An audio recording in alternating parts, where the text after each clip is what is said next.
Today we're going to add a Goolrc Brush 540 13-turn motor, a Hobbywing WP1040 ESC, and a RadioLink radio to my Wltoys 144001, and that's coming up next here on Jesse B Motors.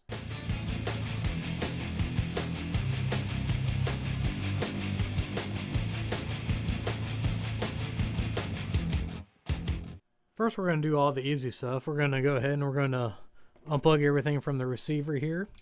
And then I'm going to go ahead and get my wire snippers here and snip my wire tie here I had the wires tied up with. And then we'll unplug the motor from the ESC. Get those pulled off. The ESC wasn't on that good. I just had a single piece of double-sided tape on there. So we'll go ahead and unplug the negative and we'll get that out of here. And then we'll throw that in the pile for maybe use later. It's an ESC I'm not too fond of, that's why I'm saying that. And then we're going to go ahead, pop this receiver off since we're going to be using a different radio. Once again, just use double-sided tape to pop that off. And then the next thing we're going to do is we're going to go ahead and get the motor out. The first thing I'm going to do to get the motor out is undo these 4 screws here.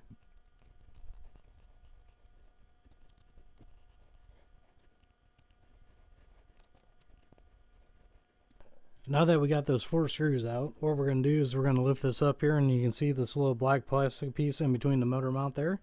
I'm going to stick my screwdriver in there, and we're just going to pry up on that, get that out of there. And what that does is it opens up to the bearing to help you slide that out. So the next thing we're going to do is we're going to flip this over, and here's a little tip for you if you never take the motor out.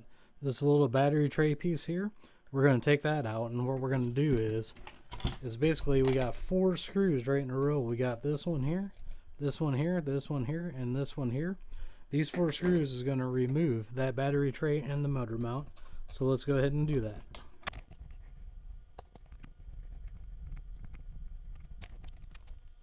Now with those 2 screws removed, here we go, and we can see that the battery tray piece fell out. Let's go ahead and get the other 2 screws out to get the motor mount out. Now that all those screws are out, we can just grab, pull back, and then twist, and there is our motor mount. Get that wire off of there.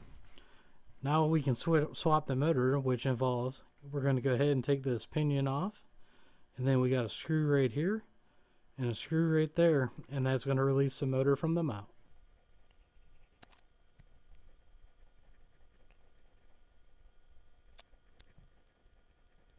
And now we got those screws removed, you can go ahead and separate the motor from the plate. Now you're just going to go ahead, take your plate and put your new motor in it. And then you're going to go ahead and line up the holes and then reverse everything you just did.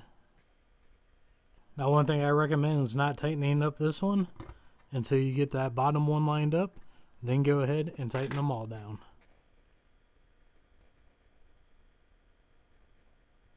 Now we're going to put the pinion back on. Make sure you put the set screw on the flat part of the shaft. We're going to go ahead and slide it on, but we're only going to tighten it down just a little bit to hold it on because we're going to have to do the mesh. And you don't want it tight because you're going to have to loosen it back up to get the mesh, and then we'll reinstall the motor. Now that we got the motor mount back on, what we're going to do is I'm going to lift this up so you can see here. We're going to hook that around just like that, and then we're going to push it forward so it locks into that bearing. Just like that. Then we're going to go ahead and we're going to flip it around, and we're going to get these motor screws in first and get those all lined up.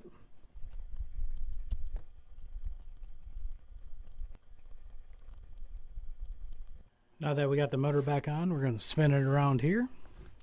We're going to go ahead and put our battery tray back in, and we're going to go ahead and flip that over, and we're going to get it all lined up and get the screws back into that.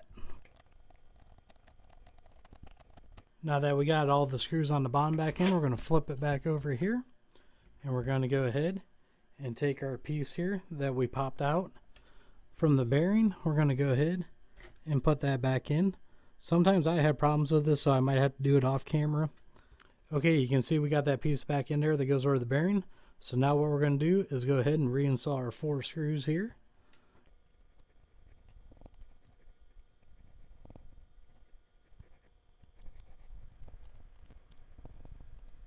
Now we got the motor in. That's the hardest part to do. We'll spin it around now, and we'll go ahead and get our gear mesh set here, and then we'll tighten down our screw on that.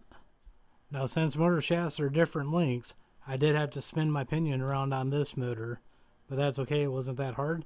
Now we'll go ahead and tighten up our pinion since I got the gear meshed right.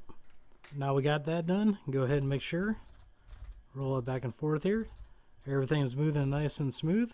Let's go ahead and install the rest of the stuff. Now I'm going to put the ESC right back down in there, so I just got some 3M double-sided tape, and I'm going to go ahead and take that backing off, and we're going to go ahead and stick that down into that spot there. Then I'm just going to put it over here as far as I can go, and go ahead and we're going to push that down in there, make it go down in that same spot that it originally was, and that's that easy to go ahead and mount that. Now with my RadioLink receiver, same thing, double-sided tape. We'll go ahead and peel that off, and then we'll stick it to where we want to stick it right here in the back. Now that we got our receiver in, we're going to go ahead, take the servo wire, and we're going to put that into channel 1 like you always do. And then we're going to go ahead and take the ESC wire, we're going to go ahead and put that into channel 2. And then we're going to go ahead, hook the motor wires up. I'm going to go underneath with the red, hook the positive up, and then we're going to hook the negative up. And then next thing I'm going to do is I'm going to bind the radio to my new RadioLink RC4GS, and then we'll go ahead and put a battery in, and we'll make sure this all works. Now I got everything hooked up real quick. We're going to test the steering. See, the steering's working just fine. Now we're going to go ahead and we're going to hold it up in the air, and we're going to do a function test, and forward, brake, reverse, and then we'll do forward again. Now that everything's working right, the next thing to do is get this thing out for speed runs. So as always, I'll leave a link down for the Wltoys 144001, the RadioLink Radio, the Hobbywing ESC. I'll leave links to all that down below. As you can see, it all functions just fine for now. So the next thing to do is get this thing out on speed runs. Don't forget to follow us on Instagram, Facebook, and TikTok. On Facebook, don't forget to join us on our RC group, RC Car Life. We're having a blast over there. Don't forget to like, share, and subscribe. And we'll see you all on the next one.